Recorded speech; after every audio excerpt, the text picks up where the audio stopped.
Halo semuanya, jumpa lagi dengan gue Yofi Setiawan. Di video kali ini gue mau review HP baru dari Xiaomi ya, Redmi Note 12 Pro 5G. Ini yang tipe 5G, bukan yang Redmi Note 12, bukan Redmi Note 12 Pro atau 4G. Ini yang 5G karena kameranya bisa dilihat dari bentukan kameranya, itu kelihatan bedanya sih gitu. Dan ada sedikit beda fitur juga sebetulnya. Nah, buat kalian yang belum tahu, sebetulnya gue pengguna setia Redmi Note Pro ya. Jadi ini dari yang gue dulu pertama pakai Redmi itu Redmi Note 5. Kayak waktu itu belum ada yang Pro. Terus gue pakai Redmi Note 9 Pro. Sebetulnya gue pakai yang 10 Pro juga, cuma yang 10 Pro gue udah sempat jual di OLX dan laku. Sementara yang ini masih kurang laku. Gue akan bicarain sedikit comparingnya ntar ya. Ini Redmi Note 11 Pro 5G, belum laku juga. Karena memang agak-agak ada minus juga ya, dan gitu. Gue sempat pakai dan jatuh, tapi tidak mengganggu fungsi ya sih, ini masih oke. Dan ini ada Redmi Note 12 Pro yang cemerlang ya, cemerlang itu udah masih lihat ini. Bagian belakangnya itu benar-benar glossy banget, kayak kaca, benar-benar kayak depan belakangnya sama ya. Ini mirror juga gitu jadinya. Nah, kayak gitu sih. Nah, sedikit compare gimana pengalaman gue pakai Redmi Note Pro dan gimana sih yang baru ini dibanding yang lama. Yang pasti dari chipset ya, yang 9 ini udah rada lemot, dia juga belum support 120 Hz. Dia masih 60 Hz ya kalau salah namanya. Terus kalau yang sejak Redmi Note 10 Pro sih dia udah support 120 Hz. Cuma 120 Hz nya masih belum adaptif gitu. Jadi dalam arti dia lumayan mungkin menguras baterai. Redmi Note 10 Pro yang bikin gue tertarik upgrade ke Redmi Note 10 Pro dari 9 itu adalah dia ada itu 120 Hz ya. Jadi gue pengen ngerasain pengalaman scrolling yang smooth lah gitu. Jadi lewat 120 Hz Redmi Note 10 Pro gue bisa enjoy yang namanya smooth scrolling lah. Nah, terus ke Redmi Note 11 Pro kenapa? Karena chargingnya ini 67 watt. Jadi gue pengen punya HP yang gue nggak repot-repot bawa power bank gitu kan. Dan kalaupun baterai habis, ngecasnya cepet. Dia ngecasnya itu bisa sekitar 1 jam kurang itu udah mau 100% mungkin kalau dari pengalaman gue ya. Benar-benar cepet banget lah, instan gitu. Dan yang gue suka dari 11 Pro juga sebetulnya adalah bagian back panelnya ini bahannya ya bukan kaca sih, mungkin emang agak kotor ya, cuma maksudnya fingerprint magnet, cuma bisa hilang kok, cepet hilang kok. Dan dia nggak terlalu fingerprint magnet separah si 12 Pro yang kayak kaca ini sih. Ini benar-benar kalau nggak kalian lap baik-baik, dia fingerprint magnetnya lumayan parah gitu. Apalagi kalau tangan kalian berminyak dan sebagainya. Gue menyayangkan aja dia nggak pertahanin back panel yang di 11 Pro ke 12 Pro. Karena ini menurut gue udah cukup bagus ya. Agak mirip back panel si iPhone 14 Pro bahkan yang sekarang gue pakai. Dan kalau dari desain kamera, memang desain kamera yang 12 Pro mungkin kelihatan lebih oke ya. Cuma sedikit aneh itu memang, dan lama itu dia support 108 megapiksel, sementara yang baru ini cuma 50 megapiksel. Tapi mungkin kualitasnya memang harusnya yang baru itu lebih bagus. Tapi secara chipset sebetulnya meskipun si 11 Pro ini masih menggunakan chipset, semuanya udah support 14 MIUI sih. Dia itu biasa sih yang versi terbaru bisa dapat duluan update ke MIUI terbarunya. Yang 9 Pro ini ternyata udah dapat update MIUI 14 juga, cuma memang Androidnya masih Android versi lama. Ini Android versi 13. Sementara si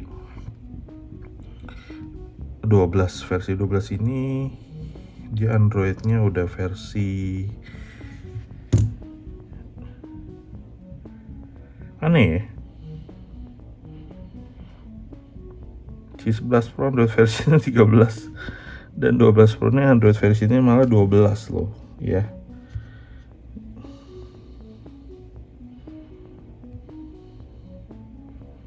Nah itu kadang-kadang ada keanehan di situ juga. Sementara dari pengalaman browsingnya ini ya sebetulnya belum lemot-lemot banget ya, ini yang udah berasa lemot banget. Tapi kalau kalian pakai misalnya 11 Pro itu chipsetnya masih cukup mumpuni kok. Dia itu chipsetnya kan menggunakan Snapdragon 695 ya, sementara yang baru ini menggunakan Dimensity 1080 octa-core max 2,6 GHz. Nah ini sih menurut gue berasa banget smoothnya ketika buka aplikasi dan sebagainya gitu ya. Meskipun mungkin ini juga bukannya jelek juga sih, masih oke-oke aja juga.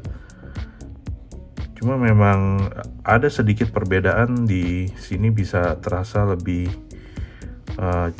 oke gitu interface-nya. Ya coba misalnya buka tuh sedikit lebih cepat kan yang chipset terbaru. Meskipun dia Android-nya masih dari versi 12 ya tadi ya. Tapi katanya sih bisa support untuk update Android-nya ke versi 2 kali kalau nggak salah, mungkin sampai 14 nantinya. Sementara kalau dari sisi experience penggunaan, kamera oke, nggak lebih jelek juga. Maksudnya sedikit improvement juga lah ya dari versi sebelumnya. Cuma yang gue sayangkan memang cuma di back panel terlalu fingerprint magnet. Selebihnya menurut gue nggak terlalu banyak keluhan sih. 12 Pro ini cukup solid. Desain kameranya menurut gue meskipun nggak punya ciri khas lagi, mungkin mirip-mirip si Samsung dan sebagainya, tapi ya menurut gue oke-oke aja karena model boba gede begini emang udah tren mungkin sekarang ya. Terus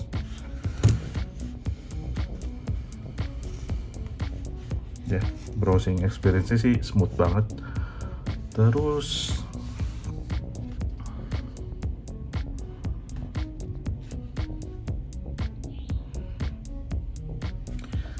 sedikit tips dari gua, kalau kalian misalnya pakai produknya si Xiaomi itu kan kalian sering yang bikin mundur itu biasa meskipun harganya cukup terjangkau, orang males karena banyak iklan ya.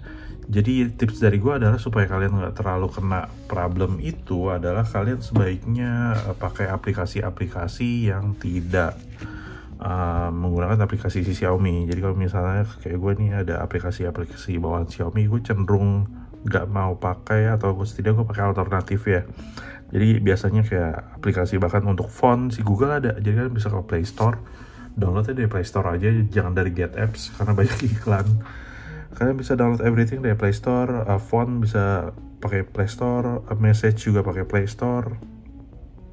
Dari Play Store ya, download dari yang punya Google, email, Gmail, browser, semuanya, clock, kalkulator, kalender, itu udah gua ganti alternatif ya. Jadi gua nggak tergantung dengan si aplikasi-aplikasi si Xiaomi, karena aplikasi Xiaomi biasa cenderung akan banyak iklan gitu. Kalian lihat aja kayak misalnya Get Apps ini ya. Nah, rajin banget nih aplikasi Xiaomi ngiklan suruh kita download yang kita rasa nggak perlu gitu. Jadi kalau bisa coba hindari aja sih pemakaian itu. Dan biasanya dia ada wallpaper carousel itu ya, itu kalian jangan install biar kalian nggak dicekokin iklan mulu. Selebihnya oke-oke aja sih, udah gitu aja. Kalau misalnya kalian ada buka folder terus ada kelihatan kayak iklan-iklan recommend apps gitu, mendingan kalian bikin folder baru, folder itu di delete aja, terus kalian bikin folder baru, mestinya bisa hilang gitu,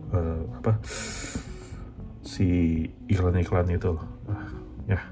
Oke, gitu aja sedikit review gue yang udah setia menggunakan Redmi dari versi 5, lompat ke 9, 10, 11, dan ini 12. Kalau kalian suka video ini, jangan lupa klik like, comment, subscribe. Gue Yofistiawan, sampai jumpa di video gue yang lainnya. Bye.